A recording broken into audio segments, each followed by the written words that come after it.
next time you get to interact with a client, it doesn't matter if they have been working with you for 4 weeks, 4 months, 4 years. Ask them a very simple question. Where do you see your life in the next 6 to 12 months? Just ask them that very simple question, because that question will let you know where the desire is. There is one key thing in marketing that most people learn when they learn marketing. We don't create desire, we channel desire. So when you're able to ask those clients where their brain is at for the next 6 to 12 months, you know where the desire is.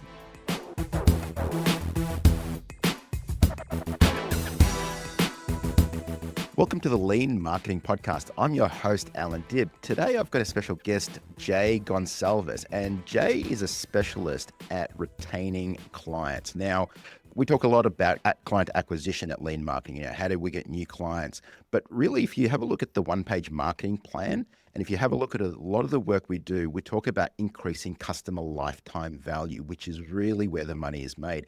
And today, Jay and I, we're going to be talking about exactly that. How do we retain clients so that we get a much higher client lifetime value, and so that we have clients who absolutely love what we do, want to stay with us, want to refer more to us, and pay us a lot more. Welcome to the podcast, Jay. Glad to be here. I was just super excited for our conversation today. Me too. So Jay, maybe give us a couple of lines about you. Who are you? Why should people listen to you? And what are we going to talk about? Well, I'm trying to keep it short because I've done a lot of things through my whole life. But my name is Jay. I was born in Portugal. All my upbringing was in Portugal up to my 22 years old. Yeah, I was 22 when I started working as an engineer. So I was a system engineer for 10 years. I worked in multiple projects around the world. It taught me a lot about high-stake projects. My last one was the World Cup in Qatar. I was overseeing $100 million for the data network to support the subway that was built specifically for the World Cup. That was my last project. Wow. Halfway through my journey, there was a bug that you guys all know, the entrepreneurial bug that beat me. And I started building a parallel side business, started going really well, started to apply some of my love for systems and also some of my love for psychology on how could I work in my separate business, retain clients for as long as possible so I didn't need to chase new clients. I was able to build that business to a point where I was managing 150 clients myself with my day job. Was crazy. I don't recommend doing that, but I learned a lot by going through that and decided to go all in on being an entrepreneur. Halfway through that journey as an entrepreneur, I understood there was a big need for people to build those systems, but I'm saying systems that are based on psychology as well. How can we better understand our clients? How can we better retain our clients so that we build a sustainable business? I think the word that is the most relevant to me was sustainability. I've seen plenty of businesses starting, being around for a couple months, a year, 2 years, and then they're out of business because, again, acquisition is important, but acquisition is only one piece of the puzzle. When we can understand how we can increase LTV through other solutions and mechanisms, we literally compound the potential growth of a business. Yeah, I totally agree. I mean, we see the leaky bucket everywhere where people are pouring new leads in, they're closing new deals, but clients are maybe not getting the results they wanted or expected. And that's not necessarily because the product or service is bad. It's often because in the sales process, the expectation delivered is not what's actually being delivered as a product or service. And maybe there's a mismatch in either communication or what the client expected or whatever else. So I'd love to hear some of the most common issues that you find in your work. So what are the things that kind of create churn, leak clients, create complaints or dissatisfaction? Because I often see business owners deliver awesome products, awesome services, but they do have a retention problem very often. They have a churn issue or whatever. And I'd love to hear from your experience, what are some of the key levers that you can pull to reduce churn and increase client satisfaction? Cool. So there are 5 big things that are super connected. So if you think about scaling a business, there are only 3 things we need to keep in mind apart from acquisition. Acquisition is key. If you don't have acquisition, you don't have a business. But assuming that acquisition is in place, you have marketing, you have a sales system. Yes. Churn. You need to make sure you don't lose or lose as the minimum amount possible of clients that you can to keep your client base healthy and growing over time. So that's number one.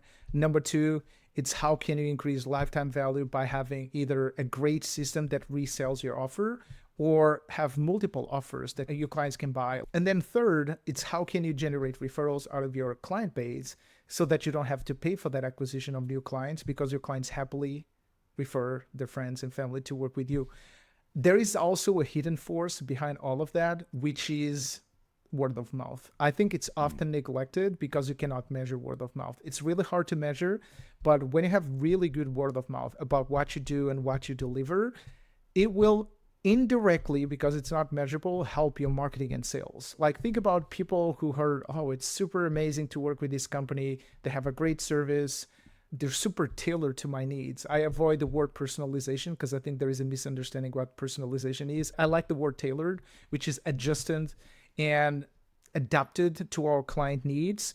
So word of mouth is also another thing. But then the fifth part is when you think about your offer suite and having multiple offers or multiple opportunities for your clients to buy from you, it's normally most businesses are really bad at problem education. They're really good at problem education during the initial marketing process. You know how to find a problem. You know how to solve that problem. That's how you create your initial offer in business. You find a problem in the marketplace, you solve the problem, you offer people something that can solve that problem, and you get clients in the door. What about the other problems they have? What about problems they didn't have at the beginning, but they now have because they were successful while working with you? And most businesses don't spend enough time thinking about what other offers can solve new problems that your business could help them solve that will help retain those clients over the long term. But again, like I said, we always start looking at churn because if you lose clients back and forth, left and right, there is no need for you to think about multiple offers. The first goal should be, how can I make sure I don't lose my clients? And multiple things are done there to make sure you have a great client management that prevents churn. Number one is what you just mentioned, expectations.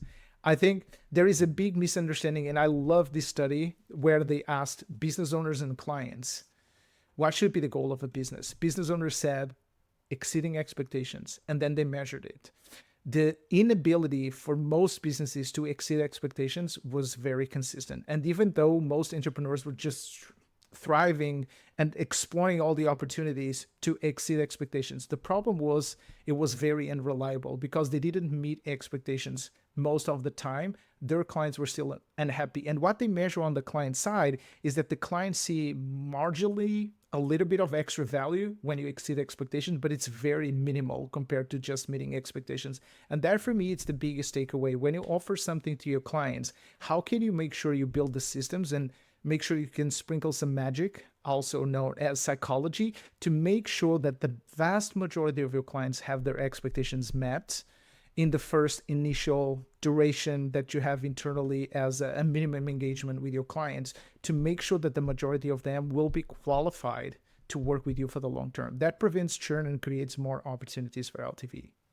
So what's an example of that kind of magic that you might sprinkle? Because a lot of people do feel, hey, if I exceed expectations, if I deliver faster, better, quicker, whatever it is, that's going to wow my client and that'll create word of mouth, good reviews, all of that sort of stuff. I think the biggest misunderstanding is how clients perceive value. We tend to believe that clients perceive value from the intrinsic value a product or a service has. That's just one part of the equation. The other two are consumption and context. Let me explain a little bit more. So when you change the context, you change the value. When you change the consumption, you change the value. Of course, the intrinsic value of something, it's self-explanatory. But for me, I fell prey to that. Like as an engineer, for me, a long time ago, I felt that everything should be logical. And if I increase the intrinsic value of something, people are just going to get more value up to a certain point. And I think the best analogy is if you go to the best restaurant in the world, intrinsic value is there. You know the intrinsic value is there, but it's super loud, super busy. You don't like the overall environment that you're in. And then secondly, you take your kids with you and they're acting crazy that day and you don't get to try all the food the way you wanted to try the food. Do you think you're going to get the maximum perceived value? No, because the consumption wasn't there and the context also wasn't there. And I think one of the biggest mistakes I've seen for entrepreneurs is that how can I make my service and product exponentially better? You cannot. you're going to hit a ceiling. Like any business will hit a ceiling where, unless you work with technology, where you can just keep developing and building new things based on the evolution of technology, most of the times, most of your magic, most of your differentiation, it's going to be done through the other two parts. How can you create a great client retention system within your business that first fosters consumption so that your clients use what they purchase? It doesn't matter if it's a product or a service. Imagine you hire an agency. You're working with an agency to do all the marketing for you. That's amazing. But if they get you a bunch of leads and you don't call the leads and you don't get sales calls, you're not going to get as much value as you could if they would train you as well on how to call the leads and give you a system and maybe help you with a CRM on how you can easily call those leads from the CRM. Or they might do the calling for you, or might they build an AI tool that calls the leads through AI and they just get people booked in your calendar that you have to do the sales after. When you can foster that consumption, that's critical. And then the context. Basically, the context is going to be critical because the way someone shows up, it's context dependent. So how can I create the right environment for my clients to flourish? And it could be through communities. People that use communities could be amazing, an amazing way for you to get your clients to get the right context. So the culture here is winning, not losing or whining. So you can do through communities, but you also can do it through someone that takes care of all your clients. As an example, like in multiple business, brick and mortar and not, I think the brick and mortar businesses tend to do this better, or at least they did this better before, was they understood that as soon as you get a client in the door, you want to retain that client, you want to take care of that client, you want to be nice, you want to understand the expectations, you want to meet the expectations. I think over time, over the past 10 years, what we've seen with all this growth in the online space and a lot of businesses either being hybrid, they have something in person, they have something online, or they're 100% online, we started to accept a little bit of sloppiness. So think about if you go to your barber, someone that goes to the barber shop every single week. If the barber was sloppy in the first few times, probably wouldn't go back to that barber. Like, hey, he's sloppy, he's not nice, kind of rude, I'm gonna find another barber. But when people were like really loyal to those places in the brick and mortar space, it's impressive how they can retain clients for 10, 20, 30, 40 years. And those repeated purchases from the same client over and over again allow those businesses to have a book of business that they don't need to chase new clients. They just get referrals, word of mouth, and great retention. So that sort of presupposes that the consumption gets them the result, because a lot of times what people are really signing up for is a result, whether they consume it or not. And often, especially with DIY kind of things or even done with you sort of things, it is hard to get them to do the thing, right? To follow the process, whatever. I know courses have like a shockingly low completion rate. I heard somewhere like 5 to 6%, and Yep. certainly It's under 10, yeah, under under 10% for 10. sure. Yeah, so it's a very low completion rate. But having said that, a lot of people often just feel better by having made progress, by having bought the course, by having bought the book. It's kind of like, I think there was a similar stat where people, like only 20% of people who buy a book on their Kindle actually even ever open it, right? But they kind of feel better that they've got the book on their Kindle or on their bookshelf or whatever. So I'd love to hear your take on that, whether consumption is super necessary to the satisfaction to the getting of the result, or whether you think it's critical to that. There are multiple angles when I say consumption is using even just a system that you have built for your clients to make sure you can create a safe space for transformation. I do believe that most of the results clients will get is through the person they become while going through this work with you and with your company. And again, there are multiple levels and layers and factors that can affect that. But I'm a true believer that what we've seen working before, like 10 years ago, 8 years ago, 6 years ago, that you can just sell courses and people will buy courses and they will be happy with the courses, that's changing rapidly. Why? Because again, knowledge is not enough. Like you have millions and millions of hours of great content on YouTube. So it's not because people cannot find the right content. It's not because people cannot find the right things for learn. It's not they don't consume those videos. They actually consume those videos. The two things they struggle with is first having a trusted source for what they want to learn. So trust is going to be critical. And then number two, it's execution. So when I say consumption could be seen as the learning phase, but also execution phase is also another facet of consumption, which is, okay, cool, you learn something, when you have a great business that you're giving your clients a new skill set, you need to implement some kind of mechanism that can help with feedback loops so that you can validate that your clients actually acquire those new skills through implementation. And the whole idea that we should just promise our clients more, should be faster, should be easier, there is a common ground to be found there. Like, think about this effect called the IKEA effect. At this point, with all the things that were sold by IKEA, we all know that IKEA could sell ready assembled furniture, and they still don't do it. Why are they avoiding to sell things that are ready assembled? It's just not to save on costs. I can guarantee it's not to save on costs. There is a high level of perceived ownership after you go to IKEA on a Saturday morning and you have to spend the whole weekend assembling your own furniture. So you're going to assign more value to that furniture because it requires some emotional investment and effort to get it done. So it shouldn't be too hard. So it's so difficult that makes you frustrated, but also shouldn't be too easy or it will feel just transactional. A little bit of effort on the right dose that can help again with the consumption can increase your emotional engagement and buy-in when working on something. Could be IKEA, could be working with an agency, could be working with a done with you program that someone goes through the process with you, they'll learn something, but you don't make it extremely easy to the point that it doesn't let them acquire the skills they're trying to acquire. I'm a true believer in Bloom's taxonomy, which is the different layers of thinking or different levels of thinking. Most people, the way they were taught in school is just to remember. That's the lowest layer. And if you just remember, you're going to remember for a day or two, maybe three, and then you forget everything that you just learned. When you go from remembering to actually applying and thinking and judging and criticizing and even creating your own framework, you're not going to forget what you just learned. That's an example for book. Even for the 20% who actually read the books, taking the time at the end of the book to look at the frameworks, review the frameworks, and think how you can apply those frameworks over the next month or two, it's going to make most of that information stick around for much longer instead of you just trying to remember. This is why I see so many people like going through books one after another, and then I ask them a couple of questions and they don't remember most of what they read because it's just a question of remembering. And what we did in school, it helped us in school, but it's not going to help us as an entrepreneur. Yeah, you're right. You touched on one of my sensitive points. One of the reasons, I mean, there are many reasons, but one of the reasons that really motivated me to become rich is so I never have to assemble shitty IKEA furniture or breaking my hand trying to assemble that, cheap furniture.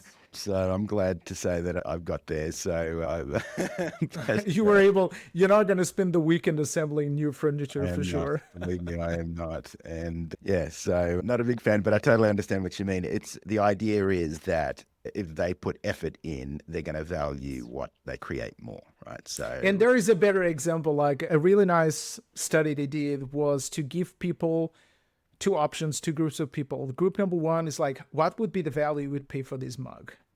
And number two, they gifted the mug first, and then they asked them, how much would you charge to sell this mug? And it was like more than twice the price. Yeah. The other group. Why? Because there is now an emotional attachment to it. There is a little bit of effort associated with me owning this product. This is mine now. And that's something that I know some businesses do intentionally by design. It's like, make it feel like it's yours, not ours. You bought it, but now it's yours. You organize it your own way. You applied your own spin. You did your own twist, your own thing, and now it's yours. And I think that's also something very important. And I mentioned something earlier, which was tailoring the client journey or tailoring your offer to match your client's wants and needs. It's a great way to shape how the client experiences that process with you, because they're not going to feel like you have a cookie cutter thing for them. It's like, no, they have the knowledge, they have the understanding, they have a proven process, but they're also able to add or subtract something that is relevant or not relevant to me to make it feel more like my own roadmap, my own shortcut to get me to my destination faster.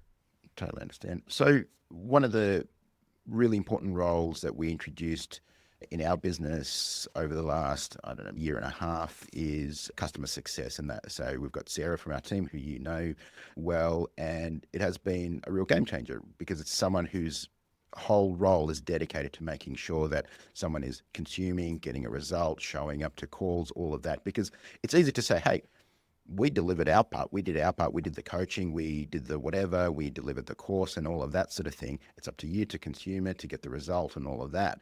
But whether you're right or not, you're going to lose in that kind of scenario because people are going to be like, hey, I bought your stuff and I didn't get a result, even though it's their own fault. It's kind of like when people buy the gym membership, never attend, or, Mm-hmm. buy the fitness program and never do the thing, never follow the diet or whatever. So it is incumbent on you to ensure that the person is not only buying the thing, but getting the result that they actually bought, because they're never buying the thing, they're buying the result. So talk about this role of customer success. What businesses should have a dedicated customer success person? What about normal brick and mortar type of businesses? In the corporate world, I think they call them account managers. Mm-hmm. So depending on what line of business you're in or what industry you're in, they might be called different things, might be called customer success, account management. That's a good question. I think most businesses, based on the trends we're seeing, are creating or expanding their client success teams. Why? Again, the cost to acquire a new client is just creeping up over time for most businesses. Everyone has to pay more and more to get a new client in the door. And the only solution for those businesses to keep profits healthy, it's through increased LTV. And like increasing LTV, it's going to be critical. And normally it's not your sales team or your marketing team who are going to spend the most of their time and energy nurturing your existing clients to get them either to the result or find better opportunities to expand revenue or expand lifetime value for your existing clients. So most businesses will benefit of having like a client success department. It's going to be as big or as small depending on how engaged and involved you are with the client. So if you sell products and everything you do is a little bit more transactional, it still pays off for you to have a clear client journey so that you know what gets a client in the door, what the client typically buys, what makes the client come back, how can you kind of reverse engineer that so that the clients actually go through the process you have envisioned so that they come back and buy from you again. But businesses that have a more one-on-one relationship with clients, brick and mortar, could be gyms, could be a barber shop, could be online businesses who sell a service. Anytime we talk about a service, you need dedicated people to client success. First, to make sure we measure and track how our clients are getting value so that we can feed marketing and sales.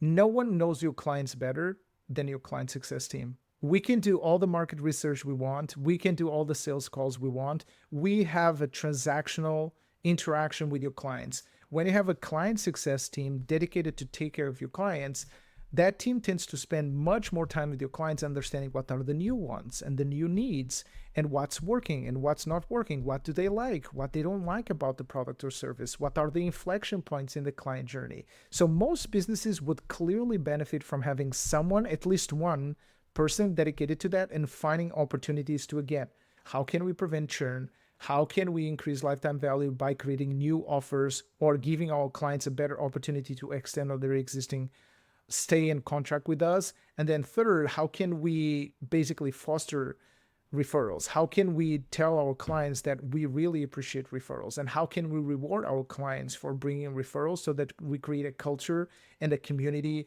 and an environment and a client base that actually feels good and feels proud about bringing referrals to work with us? Again, like I said, if I want to separate in two different containers, products, you need client success, less important, a little bit more transactional. There's still a loyalty piece that I think is super critical that we shouldn't forget.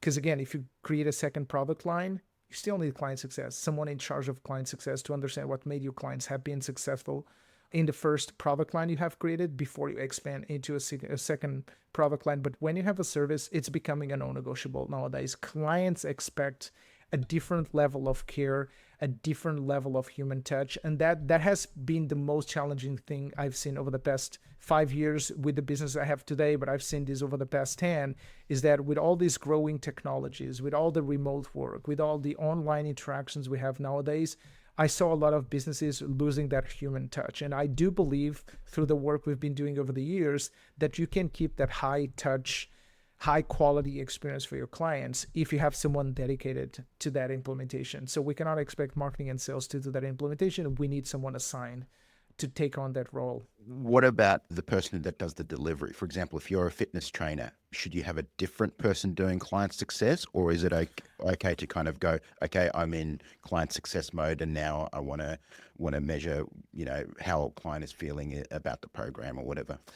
If you're a solopreneur, yes, 100%, you'll be the person probably doing all the things at the same time. But If you have a gym and you have multiple fitness trainers, the gym should be responsible to give everyone the baseline training on what the ideal client journey should be. Even if that client journey is just to the point where the client shows up for the first time for weighing in and get a prescription of a workout or whatever, that journey needs to be customized to a way that everyone can use a recipe that works. As an example, the client signs up. They go to the gym, they want to take a look, and they sign up, they pay.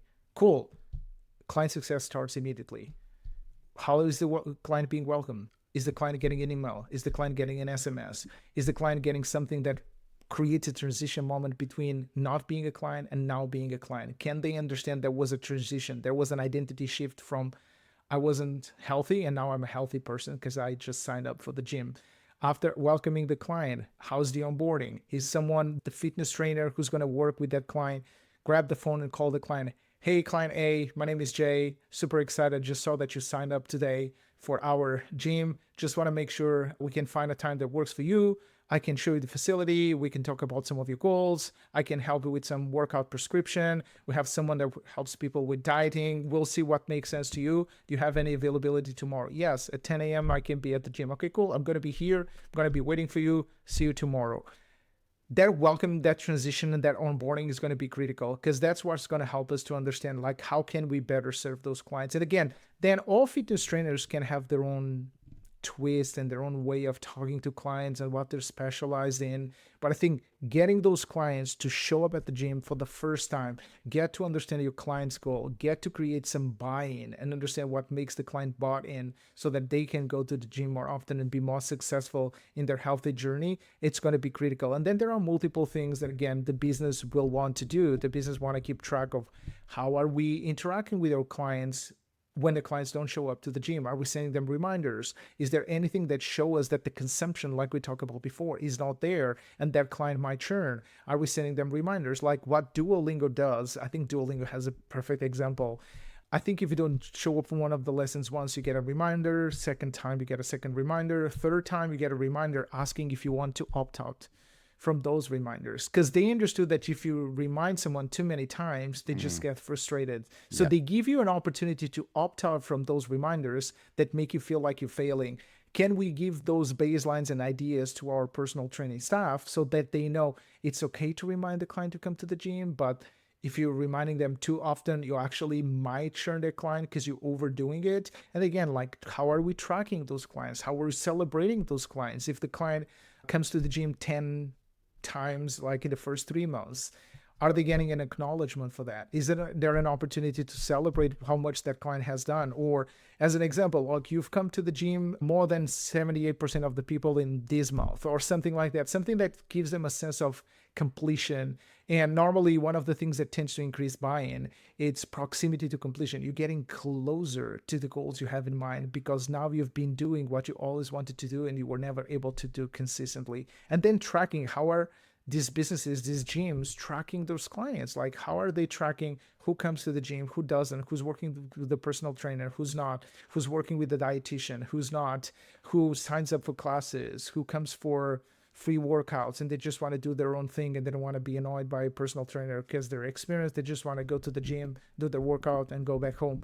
Those small things can be engineered and be given to your staff on a silver platter, and it's going to make the experience the same. Because the worst thing that can happen to a business is like, hey, when I work with personal trainer A, it's amazing, but when I work with personal trainer B, it's awful.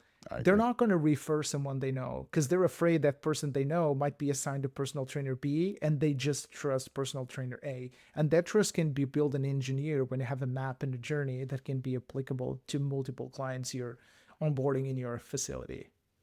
Yeah, that's so true. I mean, there's a cafe that I sometimes go to and they have great food or whatever, but depending on what chef is there, it'll be the same dish will be done in a different way. Sometimes it'll come with a side of this or that or whatever, and it'll be done a different way. Not necessarily bad, not necessarily better or worse or whatever, but it's different, right? Whereas it's not a consistent experience. It's not like, okay, I show up, I order, and I know what to expect. So I think consistency is a very important part of customer experience.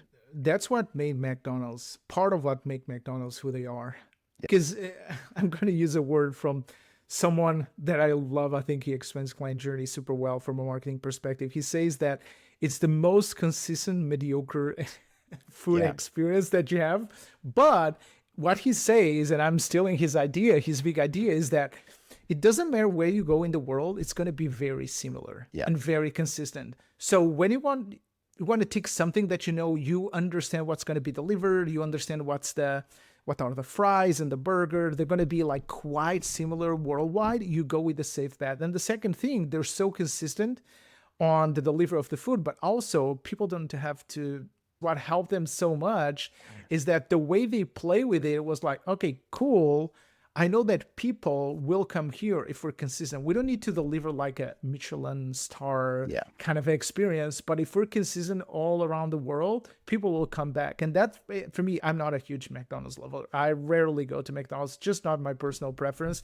But I do appreciate as a business how they were able to create the speedy system, like they called it at the beginning, the speedy system to get everything done very fast and very consistently so that everyone would get the same experience over and over again. I think as a safe bet for them, it's a great example. I think for other businesses, you don't need to become a McDonald's. I don't think you need to be commoditized that way. But if you can deliver consistent experience and leave your client success team to make that experience even better by managing your clients, coaching your clients, managing your clients' emotions and mindset when you're working with them, that's going to be amazing. And again, I think that's also another thing that is often neglected is that we think that, again, it's just intrinsic value. Now, there is a lot of work that is done when you have a service and work with clients. There is a lot of hiccups, mindset blocks, mental challenges, a lot of identity shifts that will happen throughout the journey when they're working, trying to get to the result they have envisioned.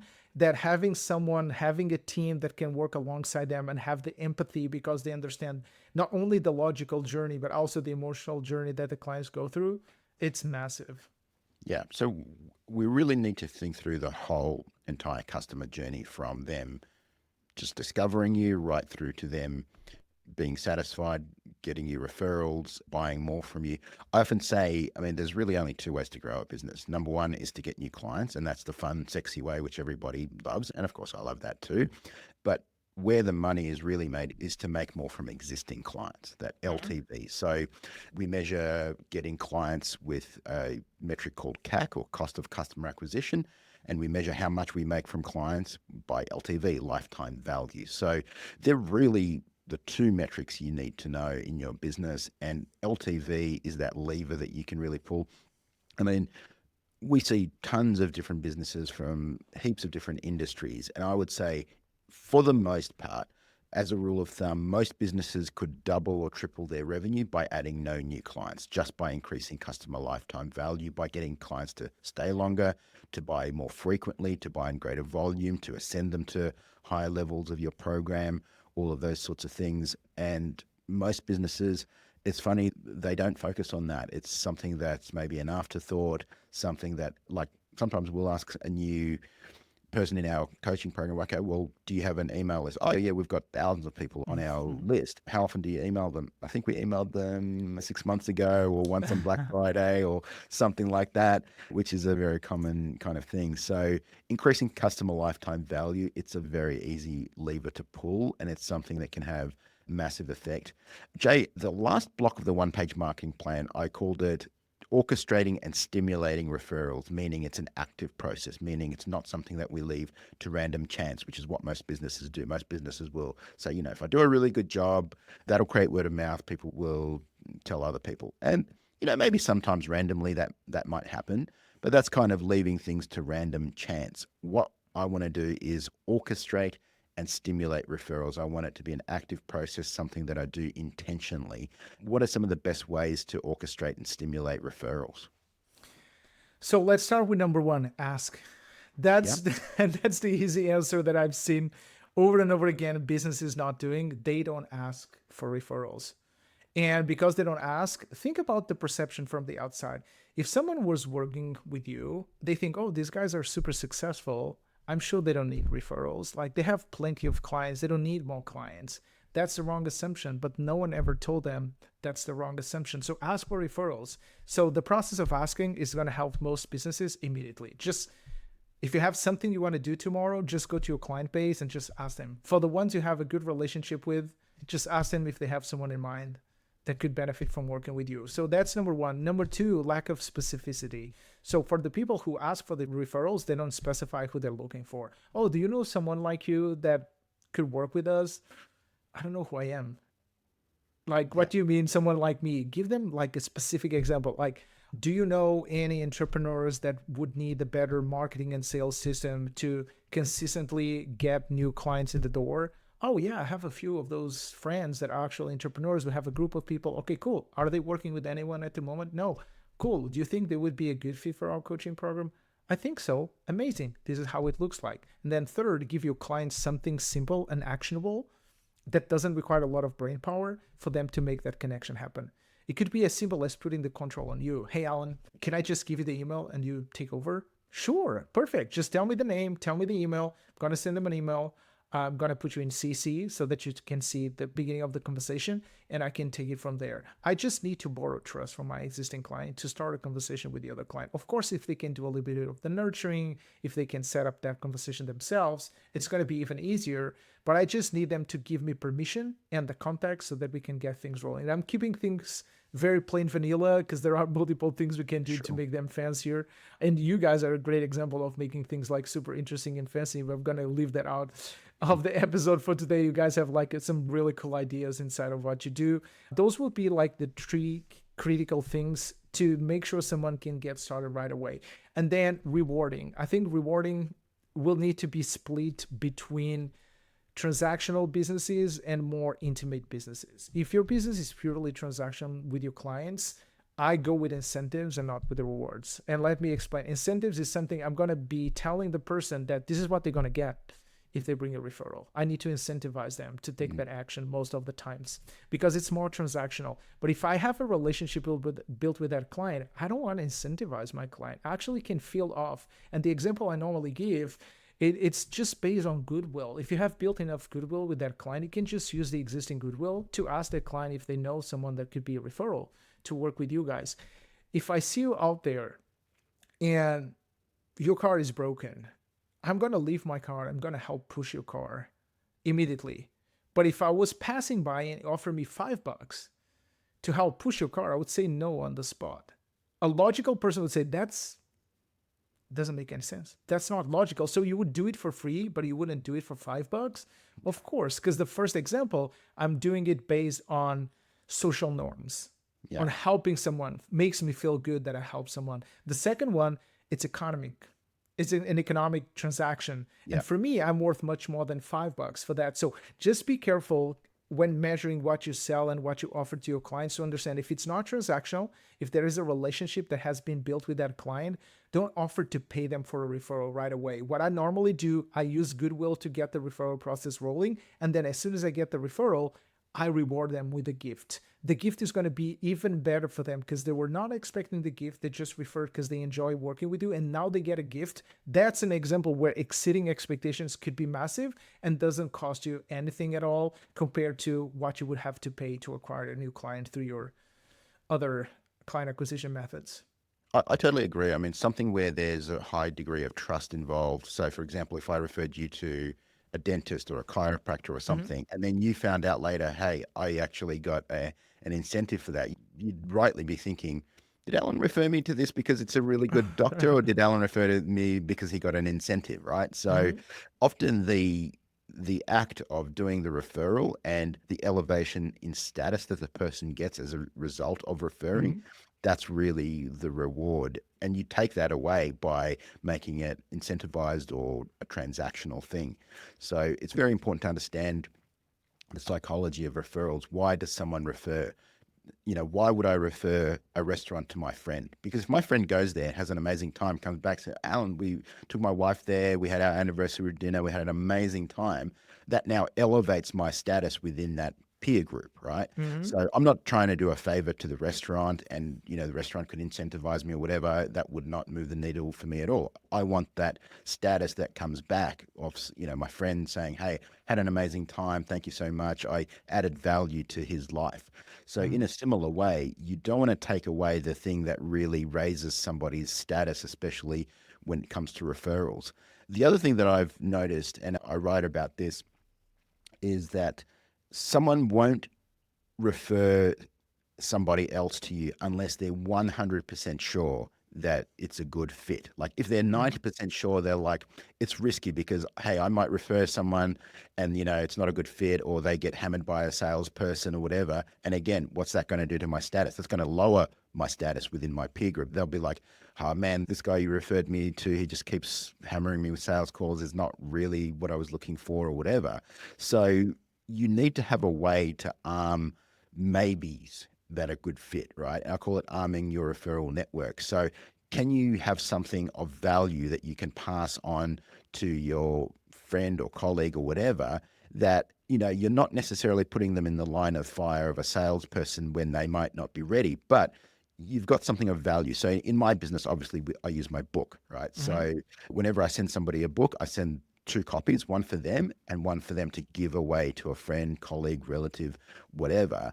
And so that friend, colleague, relative, or whatever may not be ready to buy any of our stuff. They may never buy our stuff, but it elevates the status of the person who gives it to them. It's like, because a book has intrinsic value. A book is worth Mhm. maybe what, $20, $30 or whatever it is at retail price. And so they're giving something of value to someone in their network. Whether they end up working with us or not is a secondary thing. So how can you arm people within your referral network? It may be a gift card, it may be something that they get of value when somebody isn't quite sure, hey, I don't really want to put them in touch because I don't know whether it's a good fit. I don't know whether the timing is right. I don't know whatever, but what's something that I can arm them with that could really raise their status within their peer group still?